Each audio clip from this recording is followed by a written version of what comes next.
नमस्कार दोस्तों, मैं एडवोकेट यशवंत यादव आपका स्वागत करता हूं लॉ एडवाइज में। आज हम सुप्रीम कोर्ट के एक जजमेंट के बारे में, लेटेस्ट ताज़ा जजमेंट जो आया हुआ है उसके बारे में बात करेंगे।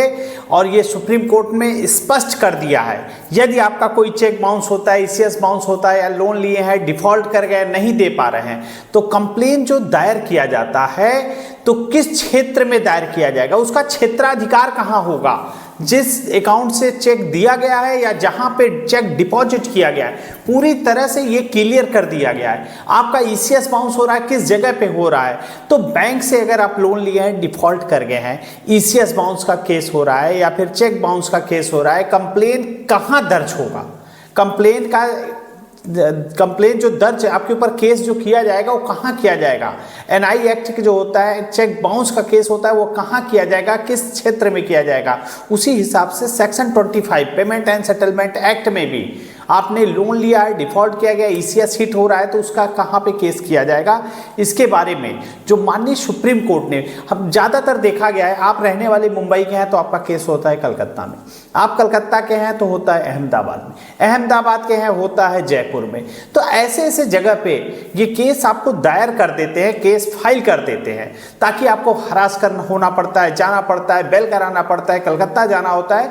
तो आज के मैटर में जैसे आपने लोन लिया है, देखिए लोन लिए है, डिफॉल्ट कर गए, नहीं दे पा रहे हैं, तो पहला काम होता है कंपनी को इन्फॉर्म कर देना।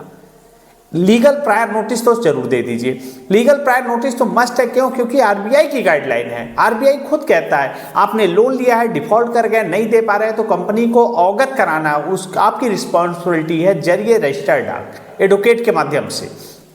अब आ जाते हैं चेक बाउंस या ईसीएस बाउंस का केस। ये केस जो होता है सिविल सूट है, सिविल केस है। सिविल और क्रिमिनल दोनों को ही मान लिया जाता है, क्योंकि इसमें सिविल भी है, क्रिमिनल भी है, दोनों को मिला करके ऐसा है कि इसको कभी भी समाप्त किया जा सकता है। और ये सिविल सूट में आता है, क्रिमिनल में भी आता है, तो दोनों का मिलता जुलता मिल रहता है इसमें। तो आज हम जजमेंट जो 25 जुलाई 2025 को माननीय सुप्रीम कोर्ट ने कहा है, आज हम उसके बारे में पूरा डिटेल में बात करेंगे कि माननीय सुप्रीम कोर्ट ने जो जजमेंट दिया है उसका क्या प्रोसेस है, क्या कहा गया है, किस क्षेत्राधिकार में केस होना चाहिए। तो आज का जो वीडियो है आपके लिए बहुत इंपॉर्टेंट होने वाला है, क्योंकि बहुत सारे लोगों ऐसे ऐसी बातें होती हैं। ये जो सुप्रीम कोर्ट का केस है, ये है प्रकाश सेठ वर्सेस जागृति, ये केस था। उसमें हुआ क्या था कि जजमेंट ये 25 जुलाई 2025 को माननीय सुप्रीम कोर्ट ने ये जजमेंट आया है।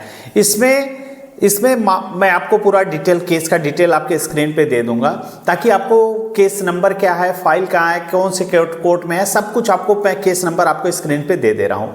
अब आ जाते हैं टॉपिक पे। मामला ये क्या था, ये चेक बाउंस। मैं देखिए आपको इतनी सरल भाषा में बताता हूँ ताकि आपको क्लियर होना। देखिए हमारा उद्देश्य है कि जो जजमेंट आया है उसको आप तक आपकी भाषा में पहुंचाना, नहीं तो ये टेक्निकल भाषा जो कोर्ट की होती है उसमें तो समझ पाना आप लोग के लिए संभव नहीं है।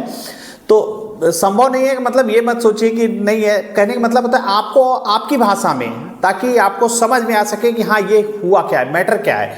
उसमें बस जो निचोड़ होता है उसका मैं वो आपको बता दे रहा हूँ। हुआ क्या, चेक बाउंस यानी नेगोशिएबल इंस्ट्रूमेंट एक्ट 138 जो चेक बाउंस का केस से जुड़ा हुआ था। लेकिन खास बात यह थी, केस में यह साफ कर दिया कि चेक बाउंस की शिकायत आखिर कहाँ दाखिल होनी चाहिए। इस केस में, इस जजमेंट में यह एकदम क्लियर होना चाहिए कि चेक बाउंस की शिकायत कहाँ दर्ज होनी चाहिए, कहाँ दाखिल होनी चाहिए, यानी कि अधिकार क्षेत्र कौन से कोर्ट में रखना चाहिए। तो आज का मैटर, आज की पूरी वीडियो ये सुप्रीम कोर्ट के जजमेंट के बारे में है। इस केस में प्रकाश सेठ जी शिकायतकर्ता थे और जागृति अभियुक्त थे। इन्होंने चेक जारी किया गया था, लेकिन बैंक से बाउंस हो गया। चेक उन्होंने दिया और शिकायतकर्ता ने, और चेक बाउंस हो गया। बाउंस होने के बाद प्रकाश सेठ ने यह शिकायत मैंगलोर की अदालत में दर्ज की थी। पर अभियुक्त के पक्ष में यह आपत्ति उठाई गई कि यह चेक मुंबई में जमा था, इसलिए मैंगलोर कोर्ट को अधिकार नहीं है इस कोर्ट की सुनवाई का। समझ रहे हैं बात को, समझ पाए कि नहीं? चलिए मैं आपके टॉपिक पे, जैसे मैंने आपको एक चेक दिया, मैं हूं यूपी से और आप हैं दिल्ली के, कलकत्ता के, कहीं के, टू जेड कहीं के हैं, तो मैं यूपी के जिस जगह से हूं, मैं जहां से चेक इशू किया हूं और आप ले जाकर के दिल्ली में बाउंस करा दिए, तो क्या मुझे दिल्ली में केस करना होगा कि हमारे डिस्ट्रिक्ट में होगा जहां पे हमारा बैंक अकाउंट है? तो इसी पे बात हो रही है। आगे चलिए पूरी पता चलेगा आपको कि जो यहाँ हमारे यहाँ यूपी में होना चाहिए कि दिल्ली में होना चाहिए। तो इसमें मैंगलोर कोर्ट को अधिकार नहीं था मामले की सुनवाई का। निचली अदालत ने यह तर्क मान लिया और शिकायत लौटा दी, यानी कि जिन्होंने चेक दिया था उनकी शिकायत को मान लिया कि ये केस यहाँ पे नहीं चलेगा, क्योंकि ये चेक लगाया गया है मुंबई में, तो मुंबई में केस चलेगा। कर्नाटक हाई कोर्ट ने भी, उसके बाद सिविल कोर्ट के बाद वहां से केस गया हाई कोर्ट में। हाई कोर्ट ने भी यही इस फैसले को बरकरार रखा कि नहीं, चेक जहां पे गया है, जहां पे जिस जगह पे चेक प्रेजेंट किया गया है, फिजिकली जमा किया गया है, वहां पे केस चलना चाहिए उस क्षेत्र में। लेकिन हाई कोर्ट ने भी उसको फैसले को कहा कि हाँ वही होना चाहिए। लेकिन सुप्रीम कोर्ट ने, माननीय सुप्रीम कोर्ट ने इसके बाद जब मामला पहुंचा सुप्रीम कोर्ट के पास 2 जजों के बेंच पे, जिसमें जस्टिस संजय कुमार और जस्टिस सतीश चंद्र शर्मा ने के पास ये मामला पहुंचा। सवाल सिर्फ इतना था, चेक बाउंस का केस कहां दाखिल किया जाए। मैटर केवल इतना था, चेक बाउंस सुप्रीम कोर्ट में मैटर 2 जज की बेंच पे मैटर इतना था कि यह केस कहां दाखिल किया जाए। चेक बाउंस किया गया है तो जहां पे पेई है, जहां पे जो दिया गया है, जिसको अमाउंट दिया गया है, चेक जिस पक्ष का है उस पे दिया जाए, या फिर जहां प्रेजेंट किया गया है। तो जहां पेई है, जिसके पक्ष में खाता है वहां पे। तो सुप्रीम कोर्ट ने क्या कहा, NI act, negotiable instrument act की धारा 142 की धारा 2A में 2A के अनुसार यह न्यायालय को अधिकार क्षेत्र रखा गया है कि पेई का बैंक खाता जहां स्थिर है, जहां मैंने जैसे आपको चेक दिया था, मेरा जहां खाता है, मेरा बैंक अकाउंट जहां है, यानी उस शहर में खाते में, उस शहर में अपना खाता खुलवाएं और चेक जमा किया गया ताकि शहर की अदालत शिकायतकर्ता दाखिल हो। मामले में शिकायतकर्ता ने बैंक खाता को मैंगलोर में था, इसलिए मैंगलोर की अदालत को पूरा अधिकार था शिकायत सुनने का। समझिए बात, समझिए। जैसे मैंने आपको चेक दिया, मैंने चेक दिया, हमारा बैंक अकाउंट यूपी में है, यूपी के वाराणसी में है, तो वाराणसी में ही अदालत ने पूरा अधिकार है शिकायत सुनने का, वाराणसी में। न कि आप यहाँ से, आप दिल्ली के रहने वाले हैं, कलकत्ता के रहने वाले हैं, मुंबई के रहने वाले हैं, तो मुंबई में आप केस कर देंगे, ऐसा नहीं है। हमारे मैंने जो चेक दिया है उस क्षेत्र में, इस निर्णय से यह बहुत ही स्पष्ट आया है, अधिवक्ताओं और शिकायतकर्ताओं में यह संदेह नहीं रह जाएगा। इस केस के बाद से अब यह संदेह नहीं रहेगा चेक बाउंस केस कहाँ दायर किया जाए। नहीं तो बहुत संदेह था कि मेरा अकाउंट यहाँ पे है, यहाँ पे केस होना चाहिए। कुछ लोग कहे कि नहीं, अकाउंट आपका जिस जगह है वहाँ पे होना चाहिए, तो ऐसा नहीं है। जहाँ पे पेई का, जिसने चेक दिया है, उसका बैंक अकाउंट जहाँ पे है, खाता जहाँ है, कि वही केस चलेगा। यह फैसले ने मजबूती से, यह फैसले में बताया गया जहाँ पे।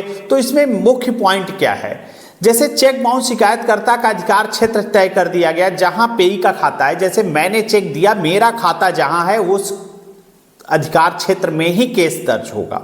शिकायतकर्ता को सुविधा, केस और बैंक अपने शहर में ही दाखिल कर सकेगा। जो केस का है आपके बैंक जहां जिस शहर में है वहीं पे दाखिल करेगा। और निचली अदालत, जो डिस्ट्रिक्ट कोर्ट और हाई कोर्ट ने गलत व्याख्या को सुप्रीम कोर्ट ने सुधार दिया। जो डिस्ट्रिक्ट कोर्ट और हाई कोर्ट ने जो आदेश दिया था उसको खारिज करते हुए सुप्रीम कोर्ट ने अपने नए जजमेंट को दे दिया। अधिवक्ताओं को अब यह स्पष्ट मार्गदर्शन दे दिया गया। तो यह बात जान लीजिए, यदि आप लोन लिए हैं, डिफॉल्ट कर गए, तो उसी क्रम में आपको जैसे 138 एनआई एक्ट का जो केस होता है सेम उसी से मिलता जुलता ही केस होता है section 25 payment and settlement act. दोनों ही केस एक दूसरे के सिमिलर है, एकदम बराबर, माने बड़ा भाई छोटा भाई ऐसे मान लीजिए कि दोनों ही यही है। ईसीएस बाउंस माने एक ईएमआई का डिफॉल्ट होता है, आपका ईसीएस बाउंस होता है। जो पहले क्या होता था, पहले चेक आपने लोन लिया तो 10-10, 15, 20-20, 50-50 चेक दिए जाते थे, तो उसी का अब जमाना बदल रहा है, उस हिसाब से ईसीएस कर दिया गया, ऑटोमेटिक आपके अकाउंट से डिडक्ट हो रहा है। लेकिन ये कंपनियां वाले करते क्या है, आप रहने वाले हैं दिल्ली के, आपका केस कर देंगे मुंबई में, मुंबई के हैं आपका अहमदाबाद, सॉरी जयपुर है, ऐसे माने कुछ भी करके कर देते हैं आपके घर से 1000-2000 किलोमीटर दूर। जो कि इस केस में माननीय सुप्रीम कोर्ट ने कहा एनआई एक्ट जो केस है और ईसीएस बाउंड दोनों ही सिमिलर है, दोनों एक दूसरे के पूरक हैं, बड़े भाई छोटे भाई ऐसा ही समझ लीजिए बस कि हाँ दोनों एक दूसरे के हैं। दोनों इसमें चेक प्रेजेंट किया जाता है, इसमें ऑटो डेबिट लगता है, दोनों ही समान है, दोनों ही बराबर है, दोनों का अधिकार बराबर है। तो ये जान लीजिए अगर आप ऐसा कोई होता है चेक बाउंस का केस होता है या ईसीएस का होता है, आपने लोन लेते हैं ईसीएस लगवाते हैं, तो ईसीएस का हेड ऑफिस ये रखते हैं कलकत्ता में।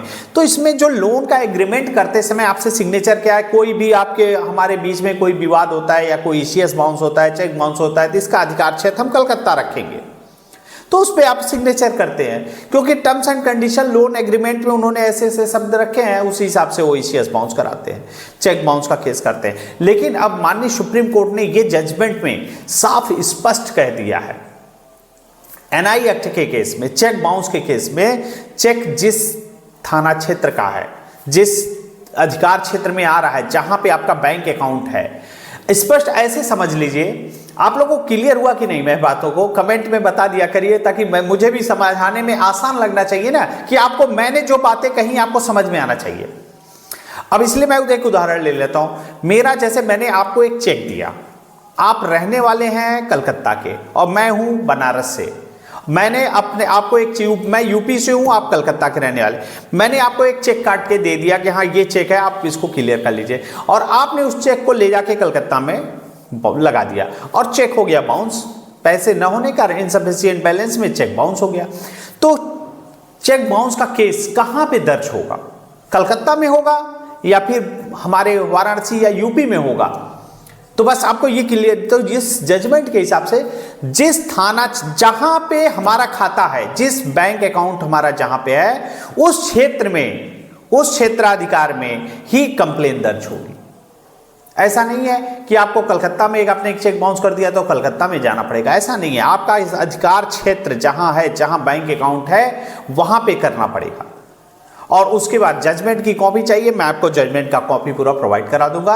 और कभी भी लोन लिए हैं, डिफॉल्ट किए गए हैं, कोई दिक्कत आती है, समस्या आती है, recall notice, demand notice, arbitration notice, तो नोटिसों का जवाब आप जरूर दें, नोटिस का जवाब देना जरूरी है, आप नोटिस का जवाब दे दें।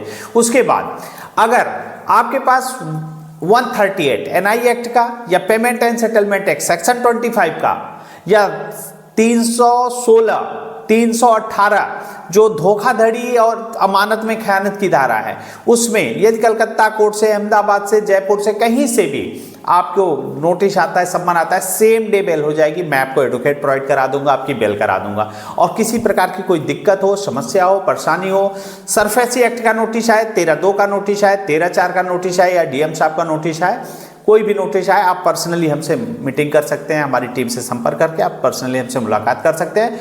और आज के जो जजमेंट है, जजमेंट से मुझे लगता है आप लोगों को पूरी बात क्लियर हो जाएगी। अगर क्लियर नहीं हो रही है, जजमेंट का मैं पूरा आपको ड्राफ्टिंग बना दे दूंगा, उसके बाद कोई दिक्कत समस्या है तो आप हमसे संपर्क कर सकते हैं। मैं अपनी बातों को यहीं समाप्त करता हूं। जय हिंद, जय भारत, नमस्कार।